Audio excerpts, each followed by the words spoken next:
నమస్తే అన్న. నమస్తే సార్. ఇప్పుడు గత 7 నెలలుగా కొత్త ప్రభుత్వం వచ్చింది. ఇటు నారా లోకేష్ గారు, ఇటు పవన్ కళ్యాణ్ గారు ఎలా వర్క్ చేస్తున్నారు, వాళ్ళు ఏం గమనించారు మార్పులు కానీ? నా వరకు అయితే పవన్ కళ్యాణ్ గారు బాగా వర్క్ చేస్తున్నారు సార్. డిప్యూటీ సీఎంగా ఆయన వెళ్ళారు కానీ ఆయనకు అనుభవం లేకపోయినా సరే పాలన మీద కొంచెం ఇప్పుడిప్పుడే కొంచెం పట్టు బిగిస్తున్నాడు అనిపిస్తుంది నాకు. సో రోజు ప్రజావాణి పెడుతున్నారు, వాళ్ళ లోకల్ గ్రామాల్లో వాళ్ళ ఇది చేస్తున్నారు. సో మరి ఆ పరిపాలన అంతా బాగుంది. పవన్ కళ్యాణ్ గారిది అయితే పరిపాలన బాగుంది. ఇంకా ఆయన ఏమేం చేస్తే బాగుంటుంది అంటే ఆయన భవిష్యత్తులో ఇలాగ పొత్తుతో కాకుండా సింగల్ గా వస్తే బాగుంటదని నా అభిప్రాయం.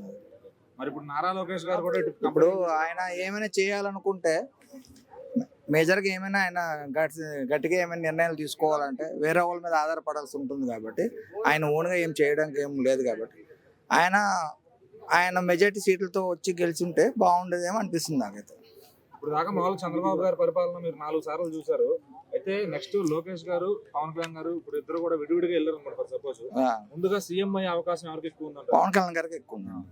ఎందుకంటే కంపెనీలు తెచ్చి అట్లా కూడా ఎందుకంటే ఆల్రెడీ ఈయన సినిమా యాక్టర్ కాబట్టి 10 సంవత్సరాల నుండి పార్టీని పట్టుకున్నాడు కాబట్టి ఈయనకి నారా లోకేష్ కన్నా ఈయనకి ఎక్కువ సీనియర్ ఉంది కాబట్టి జనాలు కూడా ఈసారి ఓట్లేసింది కూడా ఈయనకి నమ్మి ఓట్లేసారు కాబట్టి ఈయనకి అవకాశం ఎక్కువ ఉంది. పవన్ కళ్యాణ్ గారికి 10 ఏళ్లలో ముఖ్యమంత్రిగా చూడొచ్చు అంటారు?